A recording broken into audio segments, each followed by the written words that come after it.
Alrighty. Hey everyone, hope you guys are all having a good day. Loki is running all around as I am starting off my stream here today. Bitcoin is booming again up towards a level of resistance. Loki is of course super excited. I'm talking with you guys. He gets treats all throughout the day, but I think when I talk with you guys, he just gets a little bit offended that I'm not watching him and I'm talking to the camera instead. So there he goes, gets his treat, then he just like runs off and he's like, oh, do you want pets? You want pets? He has to get a toy before he's allowed to get pets so he knows what to chew on. Come here. Yep, there's a toy. Fine, he doesn't want me to take his toy. Whatever. Happy to see all of you guys here. Thanks for joining in. Man, this is a crazy day today. If you guys watched my earlier video, you saw what happened with some of my other trades. We're going to be talking about that a little bit here, going over some of the news that is pumping Bitcoin up. I wouldn't say it's the biggest news out there, but it is important news that I think we should be talking about. On top of that, we'll be breaking down the technical analysis for Bitcoin, altcoins, kind of going over a watch list that we've been checking out here with the 2025 bangers and seeing how those are doing. And then what else do we got here? Looking for the top moving coins of the day, of course, on coinmarketcap.com. After that, we're going to be looking at two CNBC videos to kind of see what some of the news was today. First one being about Coinbase, second one being about stablecoins. Stablecoins are always pretty fun as well. And then we're just going to be finishing off looking at, well, Bitcoin on X or Bitcoin on Twitter here. And then if any of you guys have any questions, feel free to let me know. Because this today, so let's be frank, today's volatile. It's going to remain volatile here. It's not going to be easy to break out here because of all the manipulation, of which case you guys have seen the manipulation over the last few days. But you know, we'll get after it here. We'll get after it. It's going to be a fun one. And hey, Noir, ALW, and Haram, happy to have you guys here. I know, Haram, I'm actually later than normal for streaming, so that means you're on time for streaming. Funny how those things work out, right? So one of the things that happened this morning is I got stopped out. I told you guys yesterday when I was doing my Bitcoin trade, I was going to move my trade basically to where I bought it a couple days ago. And then I was like, I put it a little bit above. That way I could just lock in some profit just in case. But what ended up happening here, and this is a 4-hour chart. Last night after the stream ended, Bitcoin basically just came down, down, down. Right over here, hit my stop loss, kept on coming down, then boosted right back above it. So I no longer have an open Bitcoin trade here. I still have my book of meme, my ape. You know, book of meme is up 361%. Ape is up 192. Solana is up 100%, and Turbo is up 1600. Lingo still frozen, of course, and then XRP is at 1500, 1600%. Same as yesterday almost, with a little bit more volatility. The portfolio was fine. I'm mad that my Bitcoin trade got stopped out, but I guess I'm happy I made money. But when you go over here and you look at, see what happened on that 15-minute chart, you'll just see it was just a crazy ride down. Bounced off a couple times. You saw the whales really try to push us down, and they weren't able. We had a solid level of support around $102,000. I'd like to see that. Now, whether that stays a strong level of support over the next few days, well, remains to be seen, but it shows you that there's still a lot of people who want to buy Bitcoin, and every time we take a dip, people are willing to do so. That's why if you go over here to the 4-hour chart, and we'll look at the trading view charts here in a minute, you can see we have some support levels all the way down here from 100,800 all the way up here to 101,500, basically up here towards 102. But we have a strong base of support, higher highs, higher lows and higher highs actually. So I'm pretty excited about how all of that is coming together for us right now. Now, why is this happening? Why is Bitcoin going higher? Why is, Loki over here basically lounging all day? That's because China cuts benchmark lending rates for the first time in 7 months and Beijing's growth push. It turns out we might have, I'm not going to curse this early into the stream. We might have messed up China's economy a little bit more than we thought, or maybe just more than the news was letting on, because they are forced to start rate cuts right now. They did not want to start rate cuts this early, just like, Jerome Powell doesn't want to start rate cuts right now. And what we're seeing here is a similar effect, not as great of an effect, but a similar effect of what happens when America starts to cut our rates as well. You see altcoins rise up a little bit, you see Bitcoin rise up a little bit. And again, this is not as impactful as if it was happening in the United States, but it still has an impact, and you're seeing how that's actually having a really big move on Bitcoin right now. Bitcoin wanted to stagnate here. Bitcoin wanted to go sideways a little bit longer, but all of a sudden, boom, boom, boom, we're back up to where we wanted to be. If we get some good news coming out of America this week, whether it's Ukraine, Russia, stablecoin bill, which we're going to be talking about here a little bit more, that's the type of stuff that really gets everybody in a very positive mood, where they kind of open up the wall just a little bit more, and then from there, they start spending, assets start to go up. Of course, our Bitcoin goes up bit by bit, you know, the good moves there. But the altcoins, that's what we're looking for here, guys, the altcoins. And last few days, I would say altcoins have been okay, but you've only really been profiting if you guys have been holding for a few weeks now, right? Maybe, actually, let me just show you guys this here. CoinMarketCap.com, there's a little bit of a, I guess, a sponsorship thing going on with this buys here, so now everything's a little bit glitched out. But last 7 days, Bitcoin's at 4%, Ethereum's at 5%, right? Up 1% for SWI, you know, down 5%, 6%. You know, a lot of these tokens have had really big moves over the last few weeks. It's just over the last 7 days, it hasn't been that good. I should probably, because we have this nasty little buy signal here, why don't I just add the monthly chart here into the column and right before year date? And there you go. Bitcoin, the last 30 days up 25%, Ethereum up 60%, XRP 14, BNB up only 10, Solana up 20, Dogecoin up 43, yada yada yada, ADA up 20, Tron up 10, SUI up 80%. Woo! Chainlink up 25. So last month it's been good. What we've been seeing over the last week is pretty much a stabilization or a pullback. And the second thing here, and I think this has more of an impact on the ETF markets, which really only affects Bitcoin and Ethereum in my mind here, maybe Solana, XRP in the future, things like that. But, you know, watch what I do, not what I say. That's exactly what JP Morgan is forced to do right now because of Jamie Dimon. So JP Morgan CEO Jamie Dimon says the bank will let clients buy Bitcoin, right? So if you guys have ever watched Jamie Dimon talk about Bitcoin, he hates it, he despises it, he doesn't understand it, he doesn't think it's proper, he doesn't think it's right. He's much more of an old school monetary person, like the dinosaurs, right? But because he sees there's money in this, and he, as a responsible CEO who is working on behalf of his shareholders, he understands he has to make that money. That money is very, very, very important to him. So he's going to start letting his clients buy Bitcoin. And again, this is not like they've just built out some type of cryptocurrency exchange like a Syndex, Weeks, BYDFi, Binance, KuCoin, nothing like that. Basically, what's happening is he's going to allow them to buy the Bitcoin spot ETFs. And because they can do that, those ETFs can now go out and buy more Bitcoin with a new influx of capital moving over. I think that's a very good sign for us. Nothing I think that's going to really help us in the immediate short term, but you think about 6 months, 12 months, a few years from now, these are the type of things that really matter for getting all of that big institutional money flowing into cryptocurrency. And by allowing that, that means that there's going to be more insured money in cryptocurrency as well. So that means, again, like we saw with the banking crisis of 2022, with everybody losing their bank accounts, all this money vanishing into thin air, the government had to step in well after the SPIC and the FDIC couldn't cover some of those charges. The government stepped in, but there was still a level of what do you want to call that for there? Well, a nice level of security there, right? Because it was basically just the insurance coming in to help everybody out. So I think that was a good thing there. Hey, Mr. Grimaldi, Sly, Mo, and Villa, happy to see all of you guys there. Mo, I need to go over to New York sometime. I haven't been to New York in years. All right, now, as far as Bitcoin's concerned, we're about to go into all this other stuff here in a second, but weekly chart, good momentum is increasing week over week, which we'd like to see. Stochastic is still solid, RSI is still solid, everything is still looking good.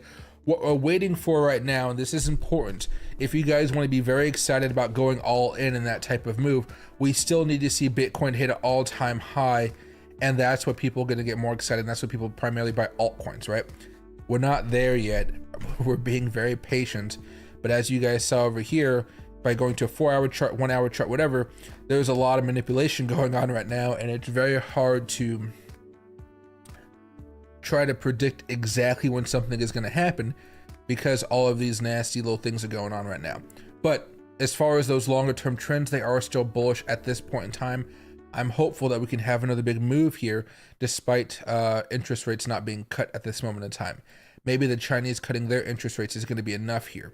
Now, on the daily chart side, this is where things end up being a little bit more choppy, and this goes back into that potential cup and handle pattern that we were talking about a few days ago. So MACD on the daily chart is bearish, stochastic is bullish, RSI is kind of mixed, I'd say right now. Looks to be bullish, let's verify. Bearish, there you go. So we got 2 out of 3 pointing towards bearishness on the oscillators for the daily chart, which is a little bit more short term, of course, than the daily. But we also have the change of character, so maybe you can call it 2 for 2, right? So in that, when we're in doubt, we kind of trust the longer term trends here. But I've been seeing this talked about more and more, actually, after we started talking about this. I swear there's other influencers that watch me. They don't say much, but they watch me, then they take my ideas and they give them to other people. But we're looking for that cup and some type of handle to form right now. You could even consider this a handle right here if you wanted to, but usually they're a little bit more dramatic. The key is that they can't fall down more than 50% from the highs over here. So an example of this would be, right, we have a move right there of about $3,000 difference. So we really wouldn't want this to be down more than 1,500 bucks, which in this case would be right around $91,000. Now, I don't think Bitcoin's coming back down to $91,000 anytime soon unless there's some type of nasty news, but just kind of a point of reference, that's how bad a cup can be. Usually that big of a dip is more in day trading and not so much in the longer term swing trades that we track though, just because that's how the market works, right? Now, while Bitcoin's trying to pump here and the manipulation is playing around, you're seeing things like Ethereum also try to pump less than where it was before. Again, when you look at, let's go to the weekly charts again for all this stuff. When you look at Ethereum and a bunch of other stuff, I always want Ethereum to be as close to all-time highs as Bitcoin is, but it's so far away. Ethereum is 90% away from all-time highs. There's no way. Really? That high? 89%? Yeah. Oh yeah, 25 to 500. Yeah, that's basically it, isn't it? Well, you know, Bitcoin's around 90%, Ethereum's around 90% from all-time highs. Solana is 78% away from all-time highs. Bitcoin right now, gosh, I even got to zoom in on a smaller chart to see what this, and pointer, I hate the crosses, I hate the crossovers so much.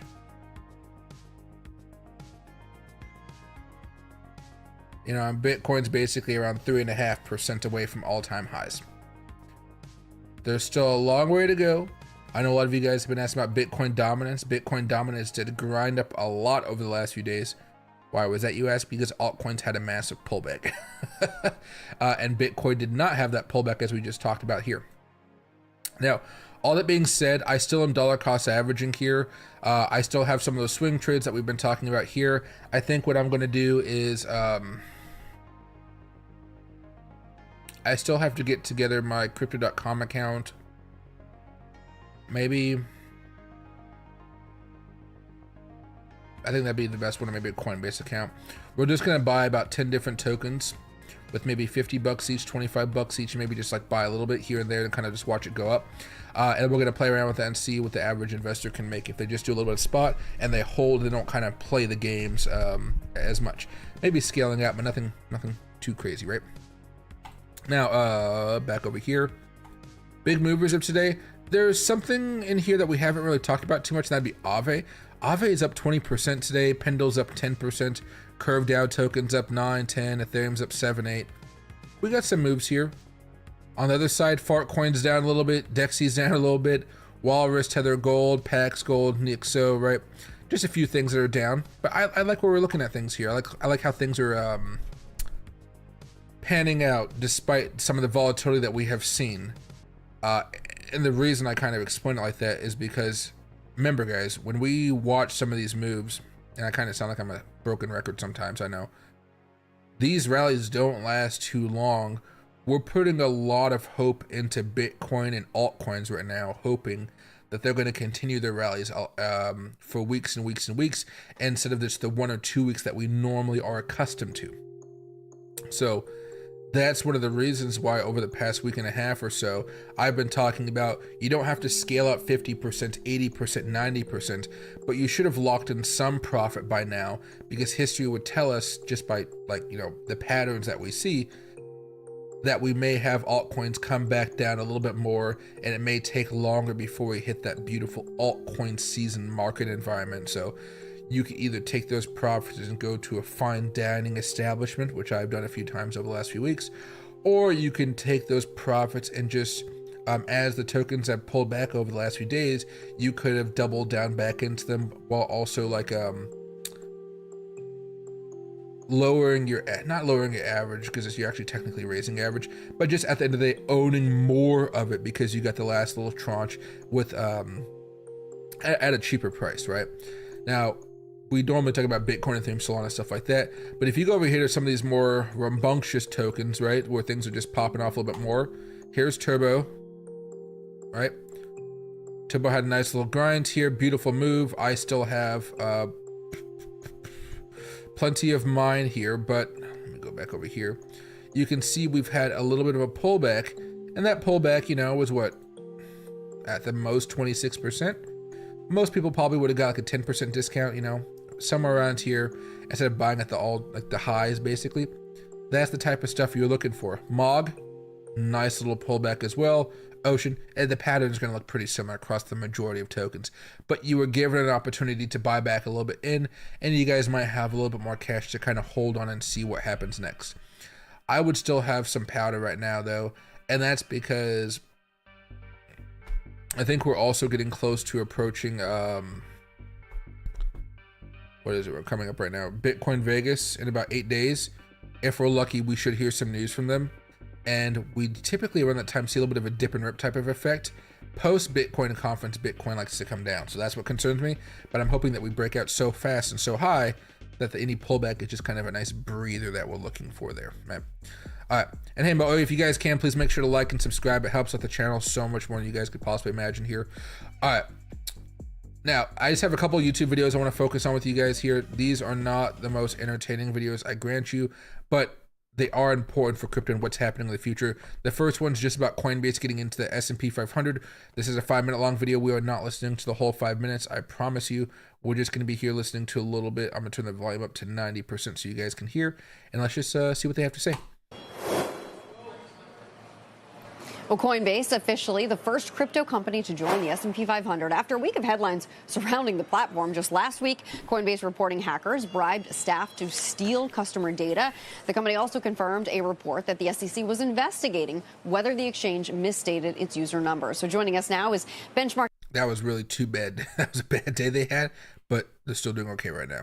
Analyst Mark Palmer. He's got a buy rating and $301 price target on the name. I guess before we sort of go. A buy on Coinbase is a buy on Bitcoin. Sorry, I won't interrupt again, but a buy on Coinbase is a buy on Bitcoin. That's basically how Coinbase and Robinhood make their money these days. Go through those flies in the ointment. I just want to get your take on the inclusion of this name in the S&P 500. It's going to get some passive flows just as a result of being part of the index. That has to be supportive of the share price, right? Oh, absolutely. I mean, right now there are more than $7 trillion in various S&P 500 index funds. So you're going to have a lot of investors who are going to be indirectly owning crypto, whether they know they are or not. What's remarkable about this is that just a few months ago, the company was locked in an intense legal battle with the SEC, which was charging that its platform was illegal. Because it was trafficking in unregistered securities. Flash forward, obviously, a change in administration, a change at the SEC, and now we have Coinbase being added to the S&P 500. It's really a landmark day, not only for Coinbase, but for crypto in general.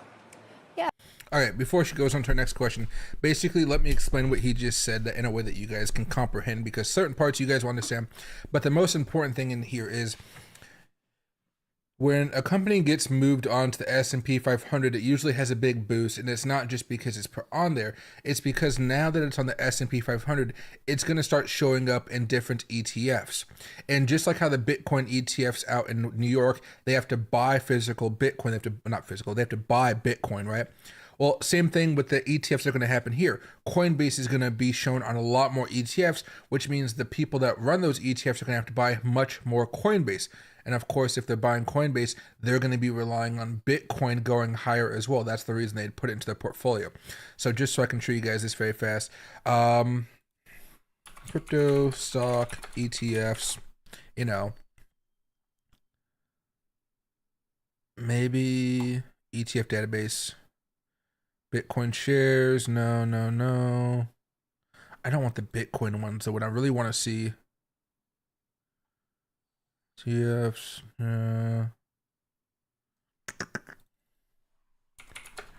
ETF stocks. And then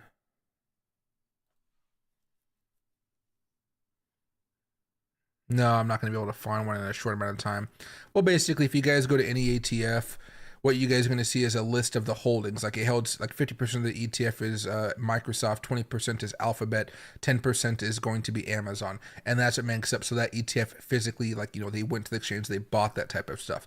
So that's going to be good for us because I think what's happening right now, even outside of Coinbase, is you're seeing more ETFs in general owning other ETFs. So like an ETF owning the Bitcoin ETF. They give it like that. It's kind of weird to say. I know it's kind of funky, but bear with me.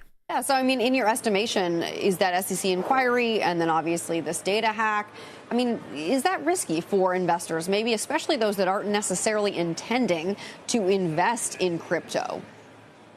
Well, as it pertains to the news about the SEC investigation, you know, frankly, that had to do with a metric that Coinbase had used back when it went public in 2021, verified users. The company has not used that metric for 2.5 years. You know, this is a holdover investigation from the prior administration. We think it's highly likely that it will be dropped the same way that the other investigation against SEC was against Coinbase was dropped by the SEC back in February. So, you know, we see that as a non-issue. As it pertains to the breach, you know, any time that you see a breach of an exchange, that's something to take seriously. What we're talking about here, though, appears to be more of a one-off. You know, this was not a breach of the company's firewalls. There were no customer information as it pertained to private keys, passwords, things of that nature that were taken. And so, you know, it really comes down to a few compromised customer service contractors overseas. Okay, so that's it for that video. I actually take the data breach a lot more seriously than he did. I don't like parts of my social security being found out. I don't like my address being known. I think he's underselling. I guess he wants Coinbase to go higher, but it's very serious. Because somebody probably has my address and end of my social security number there, yeah, and maybe yours too if you guys use Coinbase as well, right? So hey, Livar, hope that's you're saying it right there. Bixite, maybe, I don't even know. D the Dude, AmeriCorp's Investments and Casper Networks partnership. Let's fucking go. Oh, interesting there as well. Again, there's lots of good news going on right now, guys. And the last little YouTube video I have for you guys before we start heading back over to general CNBC and some TikTok stuff, or Twitter stuff, is just this one about stablecoins. We don't really talk about stablecoins that much because we don't really do much with stablecoins, to be honest, on this channel. It's just not something we care about. Right? Senate expected to vote on. Maybe we will in the future, but this is important news. On an important crypto bill this week. It's known as the Genius Act, and it seeks to regulate stablecoins. Joining us right now with the details is Tennessee Republican Senator Bill Hagerty, who is the lead sponsor of the bill. Again, another Republican. Democrats need to figure out a way to become pro-crypto and not just be pro-crypto, be seen as pro-crypto. That's a big thing. I don't know why they don't want to be seen as pro-crypto. There's a big difference there, right? Bill, good morning to you. A lot of crypto. Good morning, Andrew. Going to be watching this. See you. How did just take us sort of full back to the beginning on this. How did this even come about, and what does this actually do for folks who don't know? It's actually born from a great deal of frustration. We started working on the bill in earnest back in the fall. But we've watched what's happened with the absence of any type of regulatory framework here in America. And what we see is this type of innovative technology moving offshore. The last thing I want to see is that. I don't want to see innovation leaving America. It's all happening here right now. But what we saw was a lack of regulatory framework, which means a lack of certainty. And if you're using, enforcement actions from the SEC, which was what has been happening for the past 4 years, to regulate the markets, it creates massive amounts of uncertainty. This will fix it. So, but in terms of just Okay, so remember, guys, before Trump was reelected and put back into the presidency, there was no crypto law, there was no crypto regulations, nothing like that. What we basically had happening was the SEC kind of looking at everybody, and they didn't have any rules to follow about like when to sue and stuff like that. So they just said, "Oh, we don't like what they're doing over there. We're going to sue them. We're going to sue them too because we don't like what they're doing over there." And then basically they would go to court. It would take months and months and months and months and months and months and sometimes years as far as XRP, right? And the judge would say, "What law are you using, or what law are you saying they broke?" And then the SEC would be like, "Well, there's no laws in the book yet, but we think that this thing is this and this and this, and that may make it into a fact that they did break the law." And of course, the judge would be like, "What the fuck are you talking about? What the heck are you talking about?" And, of course, the judge would say, "Okay, no, they can keep doing what they're doing." But of course, what would happen? That company would have spent millions of dollars going up against the government, and then right afterwards, the government may actually come back and find something else they don't like and do another Wells notice, do another long legal court battle, which makes it not worth it. And he talked about uncertainty. That's the type of uncertainty that would scare the shit out of you if you didn't know there was so much money about to move into crypto like we all know about, right? Understanding how this bill works and what it does, what is it? It basically establishes a legal and regulatory framework to issue stablecoins here in America. Stablecoin is stable, meaning it's backed by a certain currency. In this case, it's tied to the U.S. dollar, but also it's backed either by cash or by short-term U.S. Treasury securities, so it's entirely safe. Having that type of regulatory framework and disclosure around it so we know exactly what's backing up these digital dollars, if you will, is going to be great. Because what was happening before was the SEC would issue something that basically just scared people, wouldn't tell them what works. They would go after enforcement actions after things that they didn't like. Becky. And that left the entire industry saying, what are we allowed to do? What are we not? But this is a payment mechanism, and not to be confused with Bitcoin or something that has a speculative component.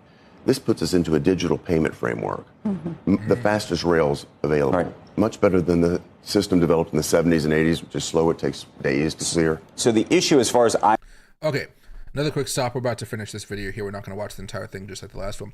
If you guys go to your bank statement and you guys like buy something on your credit card or your debit card, you guys may see a certain tab that says pending, right? And that means that they took the money out of your account technically because they saw what was happening. So they credited that account.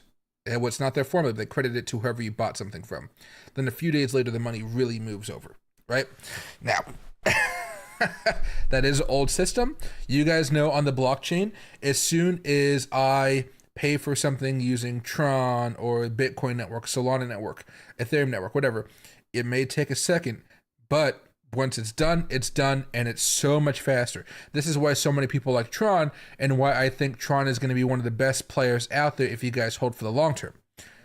One of the reasons I've been so bullish on Tron for the last few years here, if I can find Tron in this mess of tokens that I got, oh yeah, it's right there, is while a lot of tokens have been taking dips over the years and being very, very bad, right? This was Bitcoin in 2022. Well, actually, let me just go down the list of tokens that are close by. That's Matic in 2022. That's Kaspa. Oh, Kaspa in 20. This is too new. Never mind. Ocean, 2024. Nope. 22. Nope. No 2020. So many new tokens, guys. It's such a crazy world. GRT. There's 2022 for GRT. That's too new. Sand. There you go. 2022. Mana. 2022. Nasty, nasty moves. Meanwhile, Tron. Gravy train, and still moving up quite higher. So if something like Tron is allowed to come into the United States, they partner up with somebody like a Visa or a MasterCard. You know or they make their own new system. They make their own new system. That makes everything so much easier for us because we take our cards. In this case, I'm using a pack of grinds, which is like basically coffee packs for your mouth. You tap, you pay, you subtract so much USTD or USDC from your account, and the world keeps on spinning. This also means that different companies out there are going to be owning USDC. They're going to be owning stablecoins, which is wild, which is making me very excited because the way the system is going, there's going to be a lot of people that just want to have access to that type of money because you guys all know if you have a stable coin and let's say maybe you don't have a lot of money in your paycheck, but you get paid in crypto or something like that, which a lot of people do. I don't want to have to pay all the fees to get my money from crypto over to the US dollar. So instead, if there is a place that like lets me spend my crypto there, I'd be more inclined to go to that store. Think of Nordstrom versus Macy's maybe versus the JC Penney's, and Nordstrom's allows crypto payments, crypto stablecoin payments, but Macy's doesn't. I wouldn't shop in Macy's. I would basically just go to Nordstrom's all the time, tap and pay with my new Tron credit card or my Tron card or something like that, right? Those type of things are what I'm super excited about. All right, now just one last little section about this that we can kind of chill for. I have always understood the stable go over to Twitter. Point issue is what is backing this stuff, and how much of it's backed by. Okay, he just said it's backed by treasuries, so I think this guy didn't hear him. But this thing is backed by treasuries, okay? Treasuries in the US dollar, but treasuries. Actual treasuries versus cash versus equities or something else. What does this say about all of that? It's not going to be equities. It's going to be high quality short-term assets, either short-term US treasuries or cash. I think the majority of it will be US treasuries. In fact, what this will do, and the projections are by 2030, this is according to Citibank, stablecoin issuers will be the largest holders of US treasuries in the world. Who has been fighting this? Well, the people that like centralized currencies. This is a decentralized concept. Right. You register with. We got Republicans being decentralized, which makes sense, and Democrats being centralized, which makes sense, but I'm hoping we can get some Democrats on our side for decentralized. Oh, man, if you think about it in that terms, it makes so much sense, but I hate it. I don't want Democrats to be all about centralization. Spread some of that shit out a little bit, right? Spread it out. Ah, man, noise. No, but I'm so interested in terms of who was trying to get meetings with you for the last year to say, please, this is a terrible idea. No one in the industry is doing that. Of course not. It has to do with my colleagues. And basically, it's gotten to be a question, and we'll find out tonight. We have broad policy agreement, Democrats and Republicans. The question is, can we get past the partisan politics and allow us to actually have a victory? I would enjoy having a bipartisan victory. So there's nobody in industry who's saying this is a bad idea? No. So the only people who are saying it's a bad idea to you thus far are, you're saying, just other politicians? For what reason, though? It's politicians that want to see centralized control. Right. And, a centralized control, if you want that, buy the digital yuan. I don't want to see that happen here in America. I think it would be devastating for the dollar's value as the reserve currency. This will actually perpetuate the dollar's value as a reserve currency. It will extend that momentum. It's going to extend demand for U.S. treasuries. There's a lot to like about this. Senator, what do you think? Basically, this helps America kind of not worry about its debt as much. Kind of a sideways way of doing it, but it's really good.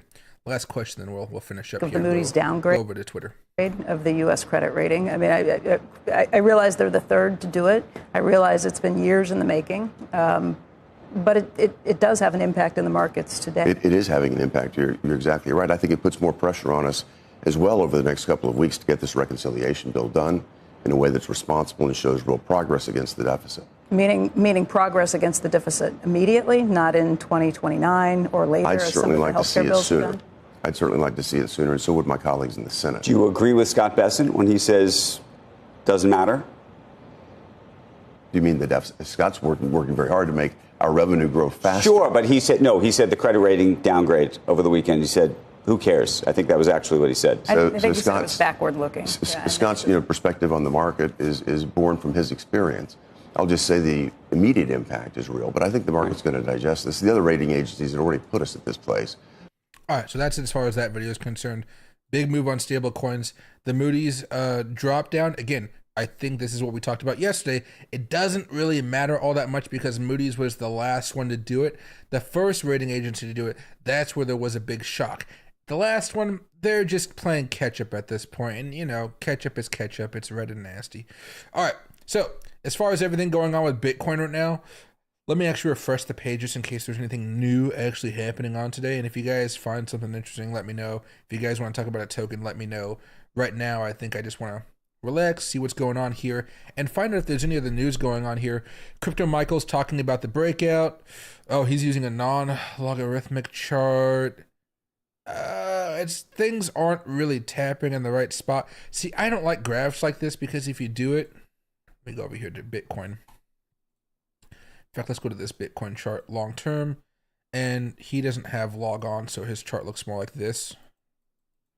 But for us right now, let's go to auto, and let's see if we can go from point to point. And in fact, let's just go from month to month. Month to month makes everything easier, especially if I can go logarithmic like this. Now let me show you what's happening here. If I go point to point, we're not even close to that. The next level of resistance would be somewhere up here in the next few months, around $121,000 to $122,000. And that means that this month isn't really that big of a month for us. Next 11 days, we're going to be moving higher, but it seems like, you know, what, June? Yeah, June would be the big month for this rally if we're going off of this strategy. What I find very interesting about this, though, is if you put that line there and you kind of see, okay, it's around $121,000 to $122,000. Well, that's where, and of course, that's like $272,000 if you're going up there. We're not going to focus on that just yet. Let me go over here and add the Fibonacci levels. Add that over here, and this is what we've been using. Stop, stop, stop. Right. So we go back over here. We turn the log back off.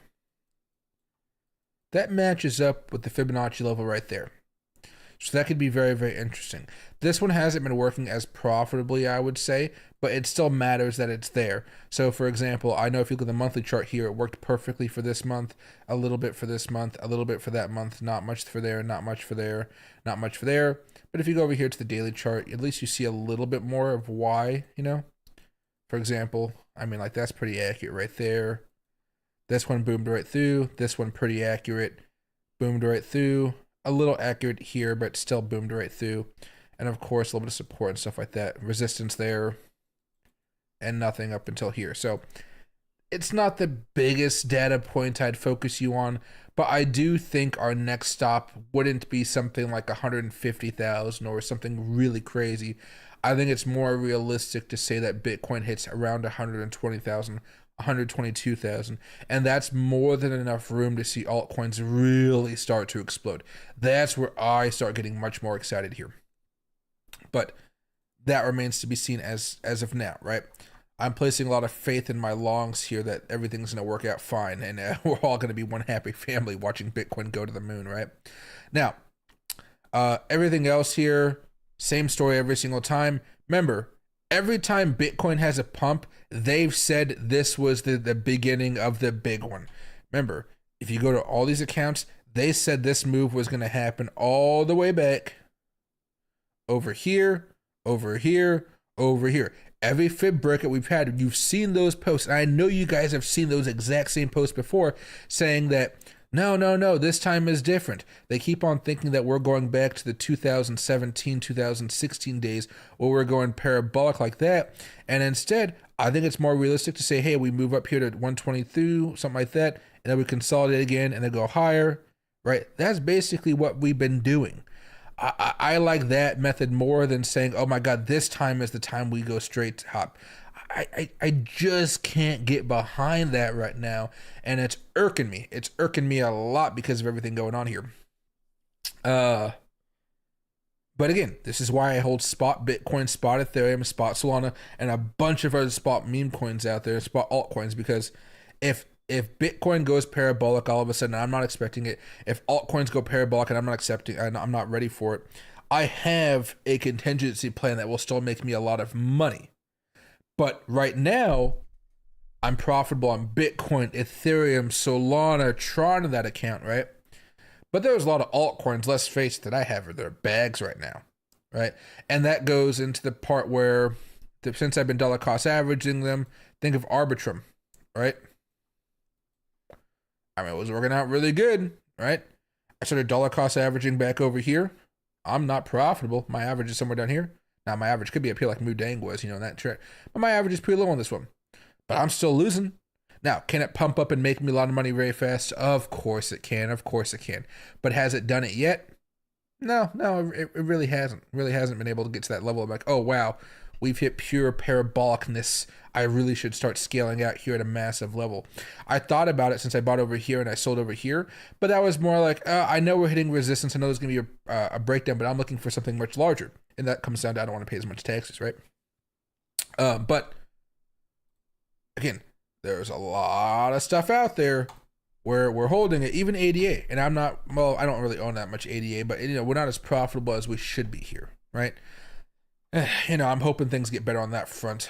Let's go back over here to the 15. I'm really hoping that Bitcoin can make a stronger move here. We have a level of resistance right now around $107,108.62. We might be able to break above that tonight. I think we can. It looks like Bitcoin still wants to cool down, which shows a period of consolidation. But, well, we haven't done this for a few days, man. Might as well, right? I'm going to open up the market sessions for you guys.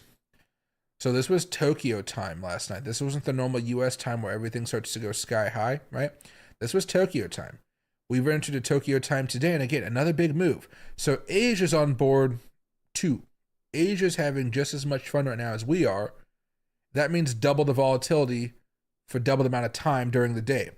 Usually it's the UK that's a boring time here, and I don't have the UK time because it kind of overarches with the US time. But just for you guys, let's go over here and do Tokyo, New York, London. There we go. Right? Slow. Picked up, but that's really because American time. Slow, American time. It's almost like UK time is loading time. UK time, loading time. American time, wah! Tokyo time, wah! It's going to sound like Mario, but what do you call UK time is usually just not as much fun, right? Not as much fun. Now, we are not in UK time right now, thank the Lord. But we are coming up upon it, and it starts around 1 a.m. my time, which is like 4 o'clock Eastern time, I think. So, maybe something like that, I don't know.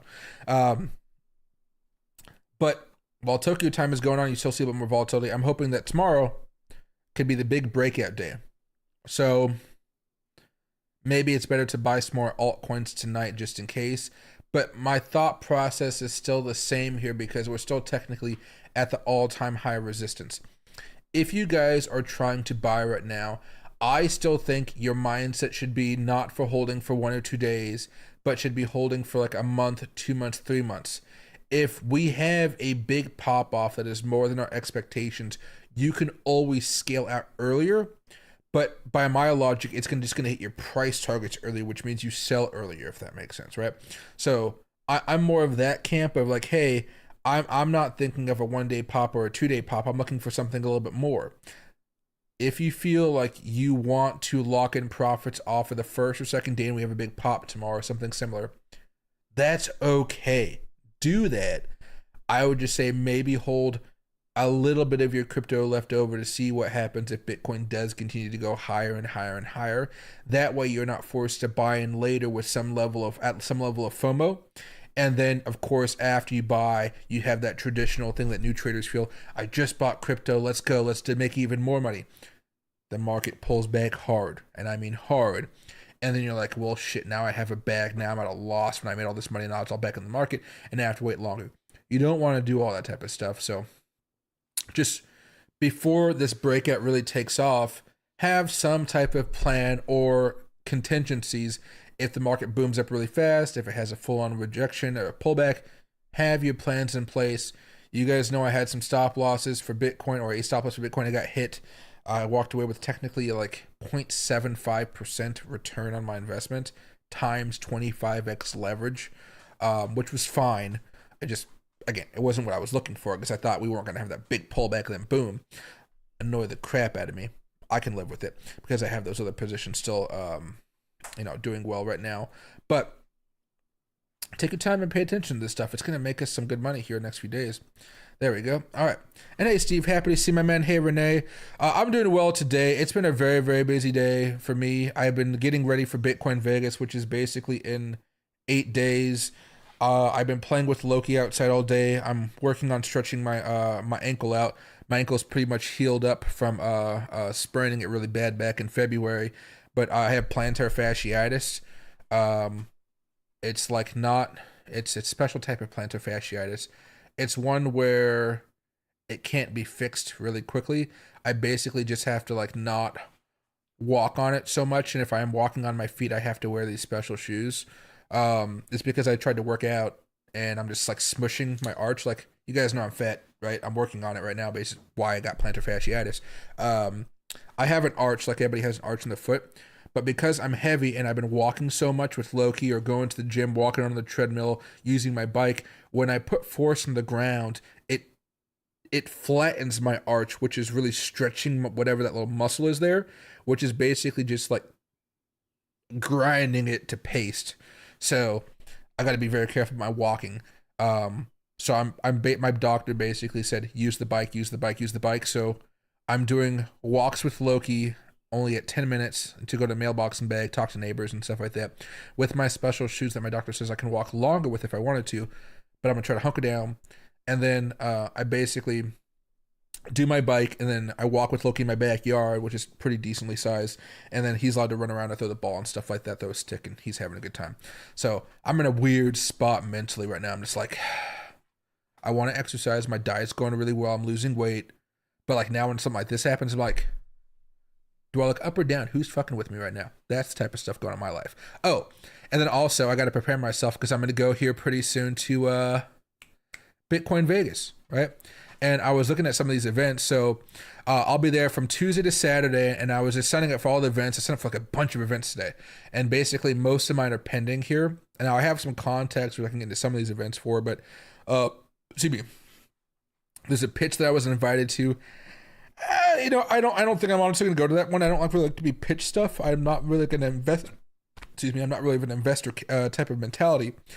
The High Roller Summit, I may go to this one. We'll see if they hiccups. See, they may allow me in. It's because I've drinking like 3 of these in the last half an hour. All of a sudden, I realized I was thirsty. The Bitcoin, BitGo VIP Happy Hour Bitcoin. I don't know if I'm going to be allowed to this one. I don't really know anybody at BitGo. I don't even know if BitGo's in America. So, Jesus, I'm going to laugh. There was something with tacos. I don't know if I'm going to go to this one because I got invited to this VIP Bitcoin mixer. See me, this one's pretty good. This one's more of a little bit of a niche type of thing. My head's blocking it, but see me. A private cocktail reception hosted by Ark and Mark Moss.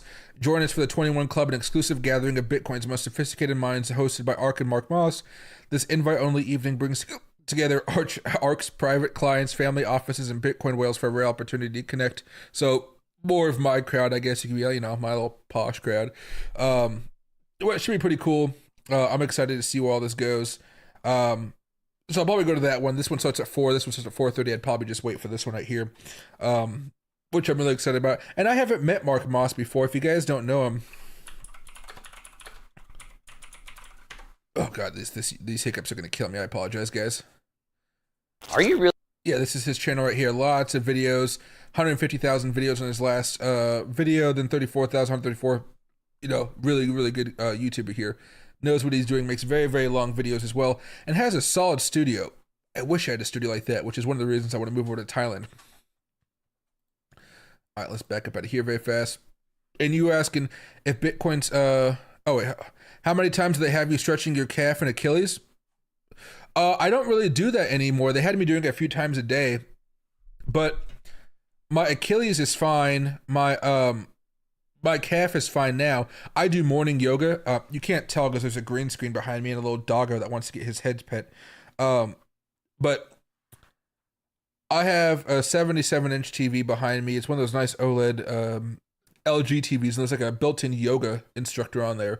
So every morning I wake up, I put on my nice little shoes with my support and everything, and I do some yoga, and it just kind of wakes me up, makes me feel good. I'll poke in a couple pouches of these things. These are basically just like coffee packs. because I haven't had time to make coffee for some reason, or just the laziness of it. But like my foot doesn't stretch like regular people. Like my doctor was like, "Hey, let's stretch out your foot and have it like bend back." My foot doesn't bend. My toes bend, but my foot itself does not bend back. So my doctor was like, "What the heck?" So yeah, I probably fucked up my feet doing football back in the day, but yeah, it's a little bit different. Those ordinals night, I'm getting more into ordinals, guys. This is interesting. I'm gonna start making content about them, but I'm going to be kind of safe about how I do it and just do the companies that are doing something interesting in this space, right? This one is Pizza Ninjas. Ordinals Night by Pizza Ninjas.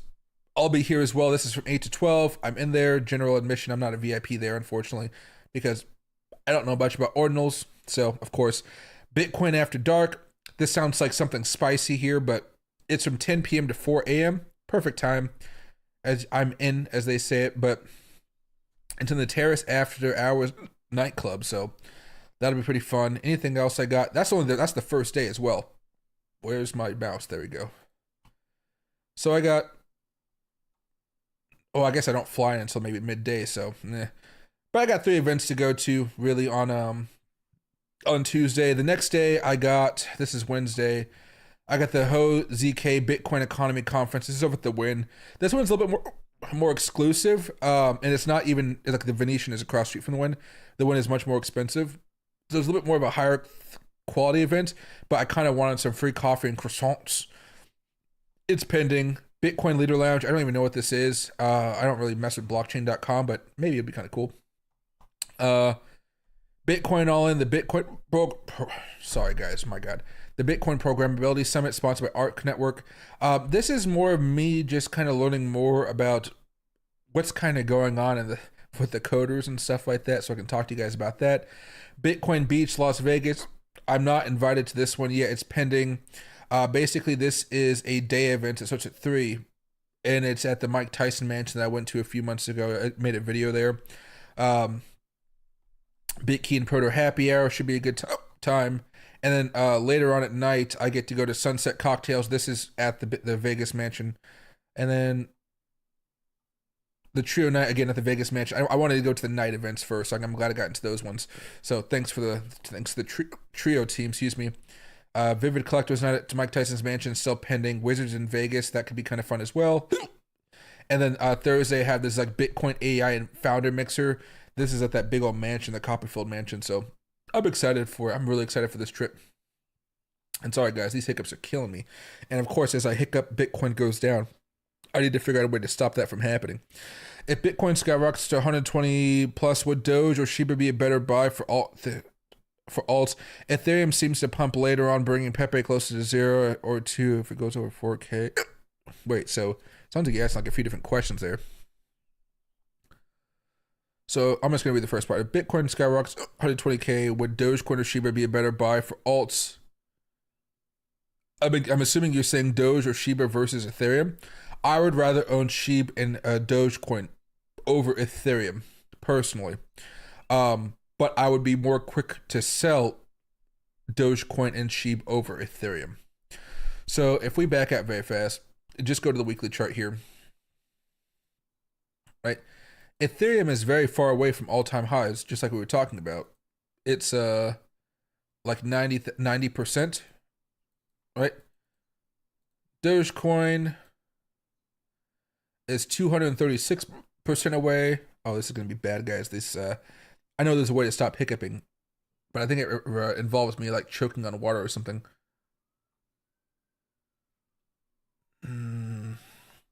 I'll be stoic for a little bit and won't talk as much. And Sheeb is 500% away, okay? I just think they have more upside. And when they have had their parabolic moves this cycle, and now again, this one lasted 2 weeks, it went up 378%. About 3 weeks here, 67%. Really 1 week here was 62%. You go over here to Ethereum. This was about a month, it's about 4 weeks, it moved up only 73%. Get a market cap play. Over here, 1 week, 2 weeks, 3 weeks, 4 weeks. About a month and it's 67%. The gains just really aren't there for me. Now, you've seen a nice move right here, which has been pretty good, right? So this was like 3 weeks, and it pumped up 63%. But, you know, for those big moves where Bitcoin's pumping up, I'd rather own Dogecoin and Shiba. Now, in reality, I'm holding all three. So, you know, because I think Ethereum is just more stable and most, I see it's not more stable nowadays because of how volatile it's been, but Ethereum has a larger market cap, which usually makes people want to just hop into that one a little bit more, which makes it a little bit more safe in people's eyes. So I still hold it, right? For me, I would hold all of them, but I'm usually pretty excited about shorting Ethereum after a big move because there's really a good amount of liquidity for that particular token, even more than Dogecoin, even more than SHIB, which I really, you know, they're good, but like shorting Ethereum is one of the most funnest things you can do because some days it just, when things get bad for Ethereum, they get bad. I mean, like really, really bad. And you focus on, this is the weekly MACD.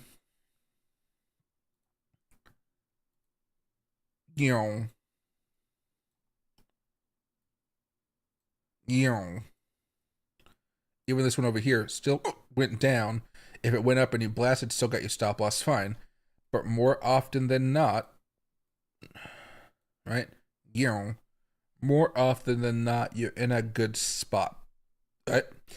Even if you could actually say maybe even this one had a stop loss that hit because your entry point is up here somewhere at this previous peak. Still, you go over here to the daily chart. You know it's weekly this entire time. You can still trade that at least. The next move down, right? That doesn't really materialize. There's no breakdown telling you to short right here, though. But it's bearish here. You have the change of character, so you can either go off of MACD, bearish change of character. They both end up coming down. Bearish change of character right here. You still have that 1 day. That one doesn't. Oh, never mind. It's all bullish around here. This was all bullish. So you don't do anything until the. Let me find the next one. Oh, there it is. Yeah, it's so far away. There we go. And that's right there. So this is the one we talked about being stopped out at. Oh, you wouldn't even have made that trade on the daily because the momentum was coming back up. So yeah, so you have some guardrails there to protect you. So shorting Ethereum can be very, very nice for you guys. Very, very nice. You can also short Dogecoin and stuff like that, sure, but Dogecoin to me, it's too right. It went down fine. I've always been kind of spooked about Dogecoin because I guess back in 2021 when I was trading a lot more with you guys, one tweet could fuck up everything. So I think I just have a bias against day trading it, and that's on me.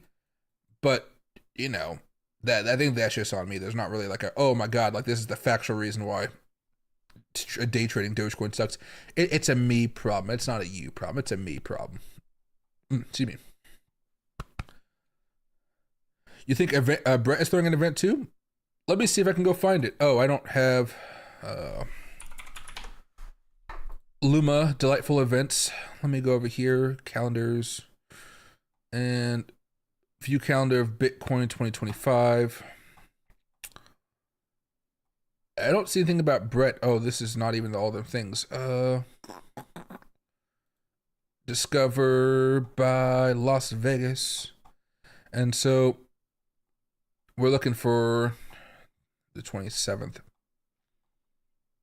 There we go. So you're talking about Brett.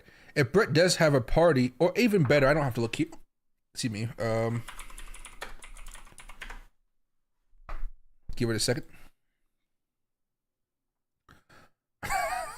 Jesus. Is this all that Brett has? Is they not posted for a while?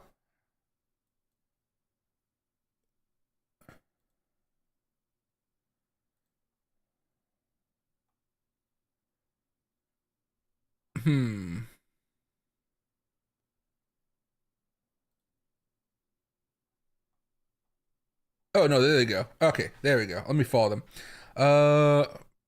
Brett Carnival recap, bringing the heat to the desert.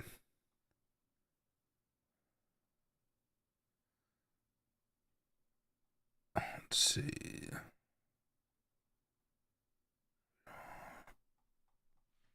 I don't see anything. Oh, here we go. Brett Mansion Vegas. Playboy Mansion. They are not advertising this that well because it's not on the main list. Oh, I'm in. Oh, well, that was easy. Was that Tuesday 10 p.m.? So what did I already have at Tuesday 10 p.m.? Yeah, because it's not. Okay, hold on. 27th. So that's the Tuesday. Yeah, it's not even on the site. Yeah, it's not even on the website. Hostile. I'm not paying $50 for no parties. All right, so let me go back over here very fast. Let me go to my events. And now, Brett Playboy Mansion. Oh. Wait a second. Okay, hold on. Interesting. Okay. So that is going to be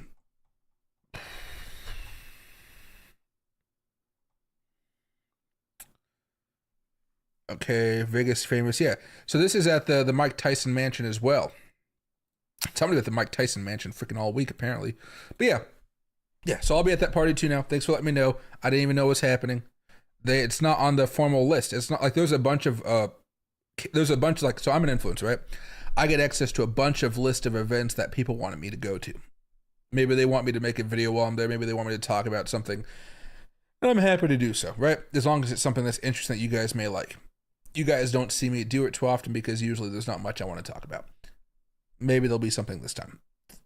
But that Brett party is not on the list. So it's something completely different, I wonder. So I wonder how many other events I just don't know about. But I wasn't following them on X, and now I am. So, yeah. 426 people like this, but only 54 so far are going, which means a lot of people aren't really going there. Brett Mansion, Las Vegas. I'm not going to dance, but I'll look pretty good. I'll smoke cigars and shit. Yeah, all right, yeah, there we go. Yeah, should be good. And hey, so happy to see you, man. I'm doing pretty good. Brett seems to pump during these events. I wouldn't be surprised because if you're going to have a big party, usually people are going to be snapping about it, tweeting about it, making content about it. And hey, I'll make a video being at the Brett party house. I don't care. I'm not going to be promoting them. And I'm saying, dude, I'm at this party. It's fucking awesome. It's great. Or I'm at this party. Could be better, but I like it. You'll hear me say pretty honestly. Remember, I was already at the Vegas mansion a while ago. What is Spock doing there? I believe this particular... God. I'm happy I've moved up in my life and I'm going to mansion parties and stuff, but it's just weird to say it mansion party. So that was in my house. Is this me at the airport? Yeah, totally me at the airport. Yeah, here we go, yeah. Because this was me at the mansion right here, and I was on top of the tiger pit. And I was making content here. This is actually my smoking vest. I only usually wear this when I smoke cigars. But like I was walking around. Actually, here, hold on a second. Let me speed this up to 2x speed. Yeah, there we go. They didn't have 3x speed. And basically, as I was walking around, I did a little thing. My gimbal just started following me around the what do you call? Now it was a little choppy, sure, but I don't care. And see, there's the house right there, right? It's a freaking beautiful freaking house. It's really nice. But at night, have a party. It's a different vibe entirely. So I'll be live there a few times. I'll make some content for everybody. It should be just a fun time. Let's be honest. This will be a fun time. They've been at the last ones I heard is kind of a special event for the who of who. Not sure if it's true. I mean, it could be. I mean, see, I am a who of who type of person, but I'm not the who of who. Like, when I go to these events, I hang out with a lot of important people. People that I shouldn't be hanging out with, but I do. And I don't really say too much. I'm kind of just allowed there. And when people ask me questions about my thoughts on certain things, I'm always happy to give my opinions. But it's usually a mix of crypto with marketing questions because, again, I am a former marketing director that kind of just hopped on over to crypto. So it's a little funky there, right? But nothing bad or anything like that. But just, everybody's like, oh, you're in Seattle. Well, there's no crypto in Seattle, is there? No crypto scene? I was like, it's a small one. It's niche. We have Ginza Media, and I think that's pretty much it for the people I focus on out here. I helped them get into money 2020 last year. They're really chill guys. But yeah, they're just a different environment out in Seattle. But I was thinking the coin is going to pump like it has to its timeline. Yeah. I wouldn't be surprised. You go over here to Brett, man. This has been a token that's been very exciting. Okay, let me try to choke on this water very fast. I think the goal is to swallow as you're hiccuping, which adds a lot of pain in your esophagus, but I think it like disrupts the whoop whoop, you know?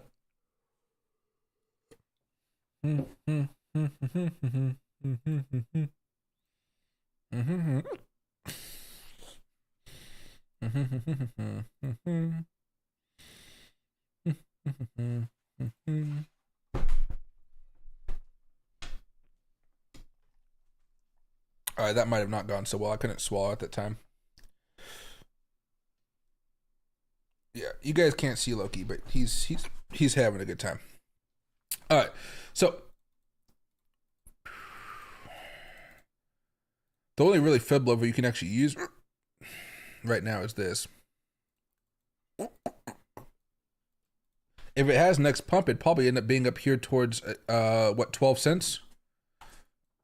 That's not really lining up with anything of old here. Oh yeah, it is. Yeah. An old level of support resistance from over here. Okay, yeah, I can see that. Yeah, it would be heading up here towards around 12 cents, which I think would be pretty good. You're already seeing right now, like we talked about before, though, these things only have short-term rallies, then we have some pretty big pullbacks, and we're seeing a pullback right now. I know these pullbacks don't look like a lot, but this pullback right here from peak to drop, that was a 25% pullback. The pullback since the high we got a few weeks ago, that went as low as 31% pullback, right? So I think right now you're seeing a nice opportunity to buy some stuff up and hope for the next few weeks we have another roundabout here where things start to go sky high again. I don't know. This hasn't been the best for retracements, but we can see.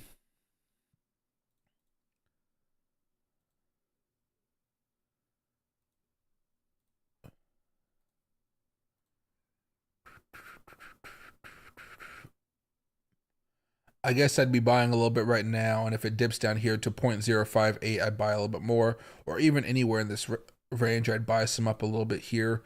You have a general uptrend here that's about to be broken into, though, so I wouldn't be surprised, unless Bitcoin has a big pump, that it would actually come down here towards the 6 cent range, and I'd probably be more happy to buy over there. All right. Is it true Bonk and Pepe are the new Shiba and Doge just run?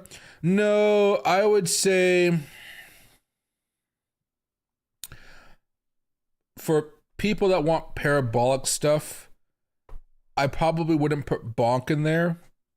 Look, where's Bonk right here? Right? I'd actually put Whiff in there instead. I'd probably put Whiff in there.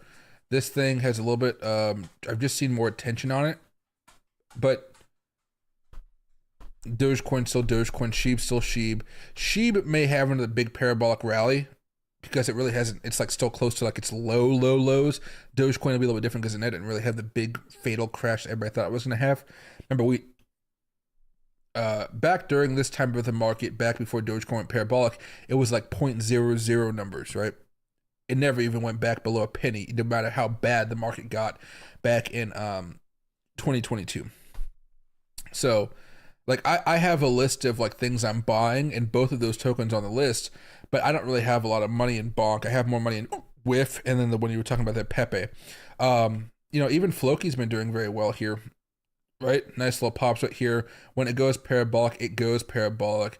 I think the same can be said for Bonk, but it just hasn't had that big breakout moment that I've been like really hoping for, right? I think Pepe's been solid. Was it Floki that I was just talking about? No. There's another one I've been talking about. Let me see if I can find it here.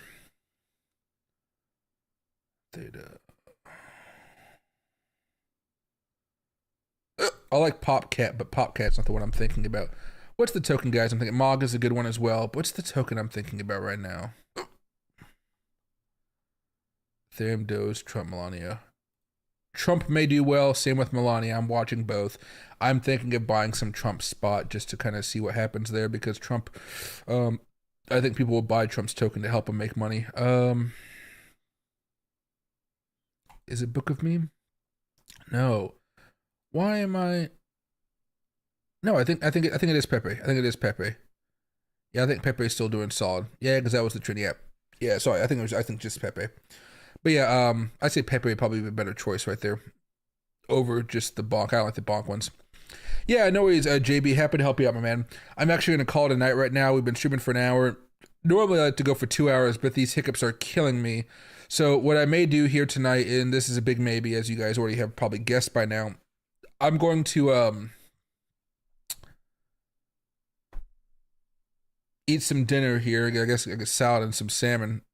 And then I'm probably going to smoke a cigar and relax a little bit to try to help my hiccups out. And I'll probably try to go live one more time tonight. It may be when most of you guys are asleep, but by then I think we'll have a pretty good idea of what Bitcoin is doing here. And we'll start to see if Bitcoin can make some moves by early morning, okay? So nice talking with all of you guys. I'll see you just a little bit later. Thanks for joining, everybody. My streams are getting more viewers here, and I really do enjoy that. But these hiccups, it's very confusing to my mind, which has ADHD. So